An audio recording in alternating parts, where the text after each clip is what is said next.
ഷഫീദ്, ഇന്നത്തെ സംസ്ഥാന സമിതിയിലെ ഈ വിഷയം ചർച്ചയ്ക്ക് വരികയാണ്. സംസ്ഥാന സമിതി തുടങ്ങിയിട്ടുണ്ട്. നൽകാൻ കഴിയുന്ന വിവരങ്ങൾ എന്തൊക്കെയാണ്? ഒപ്പം വാർത്താ സമ്മേളനം എം വി ഗോവിന്ദൻ ഇന്ന് 3:30 നടത്തുമെന്ന വിവരം കൂടിയുണ്ടല്ലോ. അനുജ, ഇന്ന് വൈകിട്ട് 3:30 CPM സംസ്ഥാന സെക്രട്ടറി എം വി ഗോവിന്ദൻ മാധ്യമങ്ങളെ കാണുന്നത്. ഉറപ്പായും ഇ പി ജയരാജൻ അദ്ദേഹം LDF കൺവീനർ സ്ഥാനത്ത് നിന്ന് മാറുന്നതുമായി ബന്ധപ്പെട്ട കാര്യങ്ങൾ എം വി ഗോവിന്ദൻ ഇന്ന് മാധ്യമങ്ങളെ അറിയിക്കും. പക്ഷേ അത് ഒരു മയപ്പെടുത്തിയ രീതിയിലായിരിക്കും. ഏതെങ്കിലും തരത്തിൽ ഈ BJP ബാന്ധവ വിവാദത്തിലാണ് ഇ പി ജയരാജന്റെ അച്ചടക്ക നടപടി എന്നുള്ള കാര്യം പാർട്ടി പരസ്യമായി സമ്മതിക്കാൻ ഇടയില്ല. പക്ഷേ എങ്കിൽ കൂടി അത്തരം ചില സൂചനകൾ എം വി ഗോവിന്ദന്റെ വാർത്താ സമ്മേളനത്തിൽ ഉണ്ടാകും എന്നുള്ള വിവരം ഈ ഘട്ടത്തിൽ ലഭിക്കുന്നുണ്ട്. പാർട്ടിയെ സംബന്ധിച്ച് ഈ താഴെത്തട്ടിലുള്ള യോഗങ്ങളും സമ്മേളനങ്ങളും അടക്കം ആരംഭിക്കുന്നതിന് തൊട്ടുമുമ്പ് ഇങ്ങനെ ഒരു തീരുമാനമെടുക്കുന്നത് അത് പാർട്ടി അണികൾക്ക് നൽകുന്ന ഒരു സൂചന കൂടിയാണ്. ഏതെങ്കിലും തരത്തിൽ വിഭാഗീയ പ്രവർത്തനങ്ങൾ അല്ലെങ്കിൽ പാർട്ടിക്ക് കോട്ടം തട്ടുന്ന പ്രവർത്തികൾ ഇനി ഉണ്ടായാൽ അച്ചടക്ക നടപടി അത് കർശനമായി ഉറപ്പാക്കും എന്നൊരു സൂചന കൂടി പാർട്ടി ഈ ഒരു അച്ചടക്ക നടപടിയോടുകൂടി അണികൾക്കടക്കം നൽകുന്നുണ്ട്. അതിനുമൊക്കെ അപ്പുറത്തേക്ക് ന്യൂനപക്ഷ സമീപനങ്ങൾ, പ്രത്യേകിച്ച് ന്യൂനപക്ഷങ്ങൾ ഈ വിഷയത്തിൽ ഉയർത്തിയ ലോക്സഭാ തെരഞ്ഞെടുപ്പ് ദിവസം BJP നേതാവ് പ്രകാശ് ജാവ്ദേക്കറുമായി കൂടിക്കാഴ്ച നടത്തിയെന്നുള്ള ഇ പി ജയരാജൻ തുറന്ന സമ്മതം അത് ന്യൂനപക്ഷങ്ങൾക്ക് ഇടയുണ്ടാക്കിയ ആശയക്കുഴപ്പം ചെറുതല്ല. അത് വലിയ വിമർശനമായി പാർട്ടിക്ക് മുന്നണിക്കുള്ളിൽ തന്നെ ഉയരുന്ന സാഹചര്യം ഉണ്ടായി.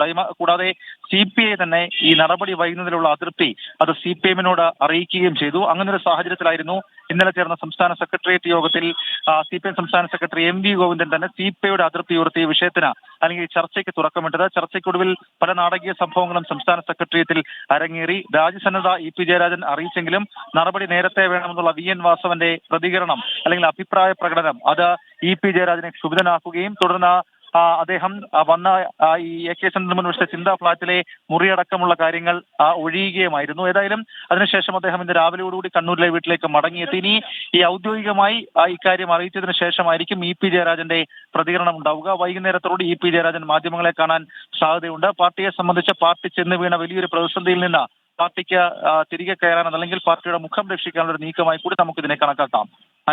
ഷഫീദ്, ഇപ്പോൾ ഇത് LDF കൺവീനർ സ്ഥാനത്ത് നിന്നാണ് ഇ പി ജയരാജനെ നീക്കിയിട്ടുള്ളത്. CPI ഒക്കെ നേരത്തെ ഈ വിഷയത്തിൽ ഷഫീദ് പറഞ്ഞതുപോലെ അഭിപ്രായ ഭിന്നതയുണ്ട് എന്നത് അറിയിച്ചിട്ടുള്ളതാണ്. അപ്പോൾ ഇങ്ങനെ ഒരു തീരുമാനത്തിലേക്ക് കടക്കുന്നു എന്നത് ഘടകകക്ഷികളുമായി കൂടി ചർച്ച ചെയ്തിട്ടുണ്ടോ?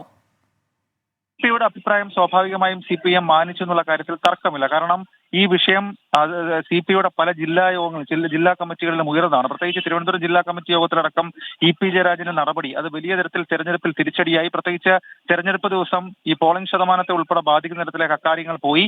തിരുവനന്തപുരത്ത് പ്രത്യേകിച്ച് ന്യൂനപക്ഷ വോട്ടുകൾ അത് നിർണായകമാകുന്ന തിരുവനന്തപുരം മണ്ഡലങ്ങളിലടക്കം അത് തിരിച്ചടിയായതിന് CPI തിരുവനന്തപുരം ജില്ലാ കമ്മിറ്റി യോഗത്തിൽ ചർച്ചയായതാണ്. ഏതായാലും അതിന് പിന്നാലെ CPI-യുടെ അതൃപ്തിയും CPI-യുടെ എതിർപ്പും എല്ലാത്തിനും അപ്പുറത്തേക്ക് ഈ നടപടി വൈകുന്നതിൽ CPM-ന് ഏതെങ്കിലും തരത്തിൽ ആശയക്കുഴപ്പമുണ്ടോ എന്നുള്ള CPM-ന്റെ അന്വേഷണം അതടക്കമുള്ള CPI-യുടെ അന്വേഷണം അതടക്കമുള്ള കാര്യങ്ങൾ ഈ വിഷയത്തിന് വഴിതെളിച്ചു എന്നുള്ളത് വ്യക്തമാണ്. ആ കാര്യങ്ങൾ കൂടി സ്ഥാനം തെറിക്കുന്നതിന് കാരണമായി എന്നുള്ളത് നമുക്ക് ഈ ഘട്ടത്തിൽ പറയാൻ കഴിയും. ഏതായാലും IM-നെ സംബന്ധിച്ച് അവർ നേരിടേണ്ടി വന്ന വലിയൊരു പ്രതിസന്ധിയിൽ നിന്ന് അവർ രക്ഷപ്പെട്ടു. പക്ഷെ അപ്പോഴും ചോദ്യങ്ങൾ പലതാണ്. പ്രതിപക്ഷം സ്വാഭാവികമായും ഈ വിഷയം ആദ്യം ഉയർത്തിയത് K സുധാകരനായിരുന്നു. അപ്പോൾ ആ രീതിയിലുള്ള പ്രതികരണങ്ങളൊക്കെ വന്നിട്ടും എന്തുകൊണ്ട് ഈ നടപടി വൈകി എന്നുള്ളതിന് CPM-ന് വിശദീകരണം നൽകേണ്ടി വരും. അനുജ, അതിലിപ്പോൾ പാർട്ടി ഘടകങ്ങളെ തൃപ്തിപ്പെടുത്തുക അല്ലെങ്കിൽ അവർക്ക് മറുപടി നൽകുക, അവർക്കൊരു സന്ദേശം നൽകി എന്നത് ആ തരത്തിലേക്ക് കൂടിയാണോ ഇന്ന് തിടുക്കപ്പെട്ട് എന്നത്? ഇതിപ്പോൾ വൈകി എന്ന് പറയുമ്പോൾ പോലും ഇങ്ങനെ ഒരു നടപടിയിലേക്ക്, കാരണം നാളെ ബ്രാഞ്ച് സമ്മേളനം തുടങ്ങാനിരിക്കെ ഈ നടപടി ഉണ്ടായിട്ടുണ്ട് എന്നൊരു സന്ദേശം അണികളിലേക്ക് നൽകുക, ഇത് പല ഘടകങ്ങളിലും പാർട്ടിയുടേത്. പണ്ട് ഇ പി ജയരാജനെതിരെയൊക്കെ ഈ കഴിഞ്ഞ ദിവസങ്ങളിലും അതിനു മുൻപ് ഈ തിരഞ്ഞെടുപ്പിന്റെ സമയത്തുമൊക്കെ വിവാദം ഉയർന്നിട്ടുള്ളതാണെന്ന് നമുക്കറിയാം. അദ്ദേഹം വിമർശന വിധേയനായിട്ടുമുണ്ട്. അപ്പോൾ അങ്ങനെ ഒരു സന്ദേശം അണികളിലേക്ക് നൽകുക, താഴെ ഘടകങ്ങളിലേക്ക് നൽകുക എന്നത് കൂടി ഇതിലൂടെ ഉദ്ദേശിക്കുന്നുണ്ടോ പാർട്ടി? ഉറപ്പായിട്ടും. കാരണം താഴെ തട്ടിൽ ഇനി ഉണ്ടാകുന്ന അതൃപ്തി അത് പാർട്ടിയുടെ മുന്നോട്ട് പോക്കിന് ശരിയാകില്ല എന്നുള്ളതായിരുന്നു പാർട്ടി സംസ്ഥാന നേതൃത്വത്തിന്റെ വിലയിരുത്തൽ. അതിനുമൊക്കെ അപ്പുറത്തേക്ക് ഈ പാർട്ടി സംസ്ഥാന നേതൃത്വം തന്നെ ഇക്കാര്യത്തിൽ ചില ഒഴിഞ്ഞുമാറൽ നടത്തുന്നു എന്നുള്ള വിമർശനം അത് ജില്ലാ യോഗങ്ങളിൽ CPM-ന് തന്നെ ജില്ലാ കമ്മിറ്റികളിൽ ഉയർന്നിട്ടുണ്ട്. ആ വിമർശനങ്ങളെ ഒക്കെ നേരിടുക കൂടിയാണ് പാർട്ടി ഇതുകൊണ്ട് ലക്ഷ്യം വെക്കുന്നത്.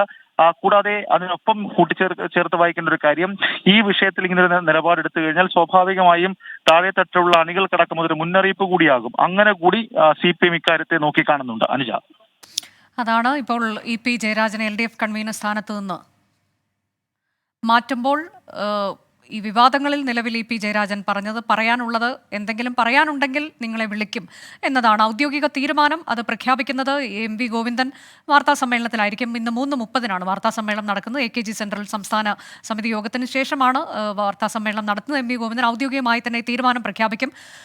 സജോ ദേവസ്യ കണ്ണൂരിൽ നിന്ന്. സജോ, ആ ഔദ്യോഗിക തീരുമാനം പ്രഖ്യാപിച്ചതിന് ശേഷം ഇ പി ജയരാജൻ മാധ്യമങ്ങളോട് പ്രതികരിക്കാനുള്ള സാധ്യതയുണ്ടോ ഇന്ന് തന്നെ?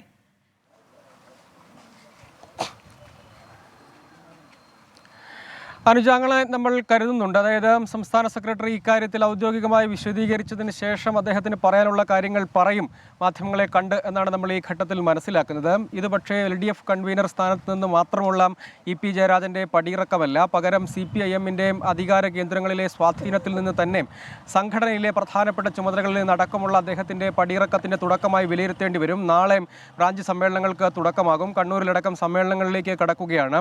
അടുത്ത പാർട്ടി കോൺഗ്രസോടുകൂടി പുതിയ ആളുകൾ, പുതിയ ഘടകങ്ങൾ, കമ്മിറ്റിയിലെ ആളുകളൊക്കെ തീരുമാനിക്കപ്പെടും. അങ്ങനെ വരുമ്പോൾ അദ്ദേഹം പിന്നീട് ഈ ഘടകങ്ങളിലൊക്കെ തുടരുമോ എന്നടക്കമുള്ള കാര്യങ്ങളുണ്ട്. അതായത് അദ്ദേഹത്തിൻ്റെ ഒരർത്ഥത്തിൽ അദ്ദേഹത്തിൻ്റെ പൊളിറ്റിക്കൽ കരിയറിൻ്റെ മറ്റൊരു നിർണായക ഘട്ടത്തിൽ അദ്ദേഹം എത്തി നിൽക്കുന്നു. അതായത് താഴോട്ടിറക്കം, പടിയിറക്കം എന്ന് തന്നെ വിലയിരുത്തേണ്ടി വരും.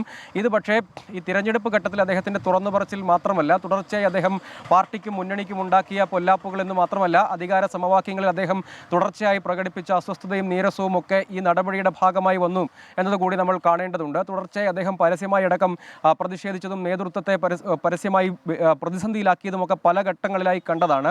അതിൻ്റെയൊക്കെ ഒരു പരിസമാപ്തി എന്ന നിലയ്ക്ക് കൂടി ഇതിനെ കാണണം. അതിന് ഏറ്റവും ഒടുവിൽ പ്രധാനപ്പെട്ട ആയുധമായി മാറിയത് അദ്ദേഹം തിരഞ്ഞെടുപ്പ് ഘട്ടത്തിൽ തുറന്നു പറഞ്ഞ കൂടിക്കാഴ്ച, BJP നേതാവ് പ്രകാശ് ജാവ്ദേക്കറുമായുള്ള കൂടിക്കാഴ്ചയാണ് കാരണമായി വർത്തിച്ചതെങ്കിൽ കൂടിയും കുറേയധികം കാലമായി അദ്ദേഹം നേതൃത്വവുമായി പലതരത്തിൽ ഇടഞ്ഞു നിൽക്കുകയാണ്. ആ അതൃപ്തി, നീരസമൊക്കെ അദ്ദേഹം പരസ്യമായി പ്രകടിപ്പിക്കുന്നതിന് ഒരു മടിയും കാണിച്ചിട്ടില്ലാത്ത ആൾ കൂടിയാണ് എന്നതുകൂടി കാണേണ്ടതുണ്ട്. അദ്ദേഹത്തിന് സംസ്ഥാന സെക്രട്ടറി പദവി അദ്ദേഹത്തെക്കാൾ ജൂനിയറായ ഒരാൾ നേടി. പോളിറ്റ് ബ്യൂറോ അംഗത്വം ലഭിച്ചില്ല. അത് പുതിയ സെക്രട്ടറി വരുമ്പോൾ അദ്ദേഹത്തിന് കിട്ടും. ഒപ്പം പക്ഷേ മറ്റൊരു നേതാവ് പോളിറ്റ് ബ്യൂറോയിൽ എത്തുകയും ചെയ്തു. അദ്ദേഹത്തിന് അത് കിട്ടിയതുമില്ല. അങ്ങനെ അദ്ദേഹം ആഗ്രഹിച്ചിരുന്നത് പോലെയുള്ള ചുമതലകൾ സംസ്ഥാന സെൻറ്റർ കേന്ദ്രീകരിച്ച് പ്രവർത്തിക്കുന്നതിൽ പോലും അദ്ദേഹം വിട്ടുനിന്നത് ആ കാര്യത്തിലൊക്കെ അദ്ദേഹത്തിന് അർഹമായ പരിഗണനയും മറ്റും ലഭ്യമായില്ല എന്ന കാരണം കൊണ്ടാണ്. പലപ്പോഴും ഈ സർക്കാരുമായി ചേർന്നുള്ള പാർട്ടിയുടെ ഫ്രാക്ഷൻ പ്രവർത്തനങ്ങളിലൊക്കെ അദ്ദേഹം യഥാർത്ഥത്തിൽ തിരുവനന്തപുരം സെൻട്രൽ കേന്ദ്രീകരിച്ച് പ്രകാശ് കാരാട്ടിന്റെ പ്രതികരണം.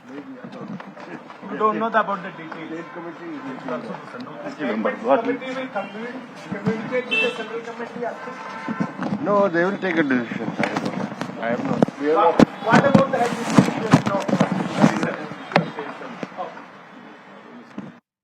അതിലും കൃത്യമായി അദ്ദേഹത്തിൻ്റെ ഒരു വ്യക്തിപരമായ പ്രതികരണം നൽകുന്നില്ല. ഈ വിഷയത്തിലാണ് ചോദ്യം എന്ന് തന്നെയാണ് ഞാൻ കരുതുന്നത്.